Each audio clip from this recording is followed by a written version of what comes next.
ಇದೆಲ್ಲ ವಿಚಾರವನ್ನ ಚರ್ಚೆ ಮಾಡ್ತಾ ಹೋಗ್ತೇನೆ. ಮೊದಲಿಗೆ JDS ವಕ್ತಾರ ಆದಂತಹ ನಾಗೇಂದ್ರ ಅವರೇ, ನಿಮಗೆ ಒಂದು ನೇರವಾದ ಪ್ರಶ್ನೆ. ನಿಮ್ಮ ಒಂದು ಭದ್ರಕೋಟೆ ಆಗಿದ್ದಂತಹ ಮಂಡ್ಯ, ಸೊ ಒಕ್ಕಲಿಗ ಪ್ರಾಬಲ್ಯ ಇರುವಂತಹ ಮಂಡ್ಯದಲ್ಲೂ ಕೂಡ ಕೋಮುಗಲಭೆ ಆಗುತ್ತೆ ಅನ್ನುವಂಥದ್ದನ್ನು ಯಾರೂ ನಿರೀಕ್ಷೆ ಮಾಡಿರಲಿಲ್ಲ. ಮೊನ್ನೆ ಗಣೇಶೋತ್ಸವದ ಕೋಮುಗಲಭೆ, ನಿನ್ನೆ ರಾತ್ರಿ ಭದ್ರಾವತಿಯ ಪಾಕಿಸ್ತಾನ್ ಜಿಂದಾಬಾದ್ ಘೋಷಣೆ. ನಿಮ್ಮ ಫಸ್ಟ್ ರಿಯಾಕ್ಷನ್? ನೋಡಿ, ಇವತ್ತು ಕಾಂಗ್ರೆಸ್ ಸರ್ಕಾರ ಏನು ಒಂದು ಹೇಳ್ಕೊಂಡು ಬಂತ ಸರ್ವಾಂಗ ಜನಾಂಗದ ಶಾಂತಿಯ ತೋಟ ಅಂತ ಒಂದು ಮಂತ್ರ ಜಪಿಸ್ಕೊಂಡು ಬರ್ತಾ ಇದೆಯಲ್ಲ, ಇವತ್ತೆಲ್ಲ ಒಂದು ಕಡೆ ಓಲೈಕೆ ರಾಜಕಾರಣ ಮಾಡಿ ಇವತ್ತು ರಾಜ್ಯದ 7 ಕೋಟಿ ಜನರಿಂದ ಮತದಾರರಿಂದ ಗೆದ್ದು ಬಂದಿರೋ CM ಆಗಿದ್ದೇವೆ ಅನ್ನೋ ಒಂದು ಅರಿವೇ ಇಲ್ಲದಂಥ ರಾಜ್ಯದ ಮುಖ್ಯಮಂತ್ರಿಗಳು ಇವತ್ತು ಅಸಹಾಯಕರಾಗಿ ಅವರು ಕಾಣ್ತಾ ಇದ್ದಾರೆ. ಯಾವುದೇ ಥರ ಪವರ್ಲೆಸ್ ಆದ ಗೃಹ ಮಂತ್ರಿಗಳು, ಪವರ್ಲೆಸ್ ಆದಂಥ ಉಪಮುಖ್ಯಮಂತ್ರಿಗಳು, ಪವರ್ಲೆಸ್ ಆಗಿರೋಂಥ ರಾಜ್ಯದ ಮುಖ್ಯಮಂತ್ರಿಗಳು ಅಂತ ನೇರವಾಗಿ 7 ಕೋಟಿ ಜನದ ಸಮ್ಮುಖವಾಗಿ ಹೇಳ್ಬೇಕಾಗಿದೆ. ಯಾಕಂದ್ರೆ ಇವತ್ತು ರಾಜ್ಯ ಆಡಳಿತ ಮತ್ತು ರಾಜ್ಯದಲ್ಲಿ ಆಡಳಿತ ಮಾತ್ರದು ಸೂಪರ್ CMಗಳು ಬಂದ್ ಮಾಡ್ತಾ ಇರೋದು ಇಲ್ಲಿ.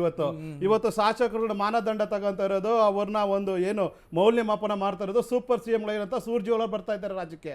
ಮತ್ತೆ ಸಚಿವರನ್ನ ಮೌಲ್ಯಮಾಪನ ಮಾಡ್ತಾ ಇರೋದು ಸೂರ್ಜಿವಾಲ ಅವರು. ಹೈಕಮಾಂಡ್ಗಳು ಬಂದು ಕುಂತು ಇವತ್ತು ರಾಜ್ಯಭಾರ ಬರ್ತಾ ಇದ್ದಾರೆ.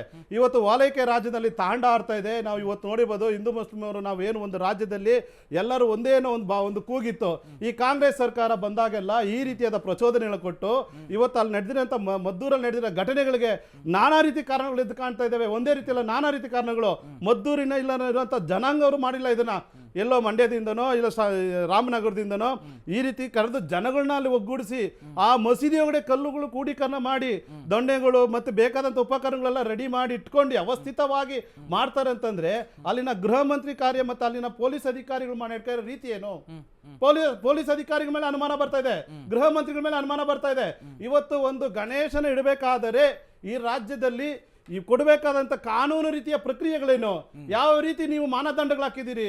ಒಂದು ಗಣೇಶನ ಇಡಬೇಕಾದ್ರೆ ಅಲ್ಲಿ ನೀವು ಸೌಂಡ್ ಮಾಡ್ಬೇಕಂದ್ರೆ ಪರ್ಮಿಷನ್ ಇರಬೇಕು, ಮಾಡಬಾರ್ದು, ಕೂಗಾಟ ಮಾಡಬಾರ್ದು, DJ ಮಾಡಬಾರ್ದು, ಜೋರಾದ ಸ್ಪೀಕರ್ಗಳನ್ನ ಬಳಸಬಾರ್ದು, KEB ಪರ್ಮಿಷನ್ ತಗೋಬೇಕು, ಅಲ್ಲಿ ಸ್ಥಳೀಯ ಕಚೇರಿಗಳಿಂದ ಇಲಾಖೆಗಳಿಂದ ಪರ್ಮಿಷನ್ ತಗೋಬೇಕು, ಗುಂಪು ಗಲಾಟೆಗಳಾಗಬಾರದು ಅಂತ ಒಂದು ಸಮಿತಿ ಮಾಡಿ ಕಮಿಟಿ ಮಾಡಿ ಆ ಕಮಿಟಿಯಲ್ಲಿ ಇರೋಂಥ ಎಲ್ಲ ಏನು ಅಲ್ಲಿನ ಒಂದು ವ್ಯವಸ್ಥಿತವಾದ ಗಣೇಶನ ಆಚರಣೆ ಮಾಡೋಂಥ ಒಂದು ಏನು ಸಂಘ ಇದೆಯೋ ಆ ಸಂಘದಿಂದ ಎಲ್ಲ ರೀತಿಯಾದ ನೀವು ಮಾಹಿತಿ ಪಡೆದಿರ್ತೀರಿ. ಎಷ್ಟು ಜನ ಸೇರಿಸ್ತೀರಿ, ಯಾವಾಗ ಗಣೇಶ ಇಡ್ತೀರಿ, ಎಷ್ಟು ಜನಾಂಗ ಸೇರ್ಬೋದು, ಮತ್ತು ಯಾವ ರೀತಿ ನೀವು ಇದು ಕಾರ್ಯಕ್ರಮ ರೂಪಿಸಿದ್ದೀರಿ, ಮತ್ತು ಇಲ್ಲಿ ನೀವು ಸ್ಪೀಕರ್ ಹಾಕಕ್ಕೆ ಹೋಗಬಾರ್ದು, ಗಲಾಟೆಗಳಾಗ್ಬೋದಂತ ನಾನಾ ರೀತಿ ನೀವು ಶಿಸ್ತು ಕ್ರಮಗಳು ತಗೊಂಡು ಎಲ್ಲನೂ ಕೂಡ ನೀವು ರೈಟಿಂಗಲ್ಲಿ ತಗೊಂಡಿರ್ತೀರಿ.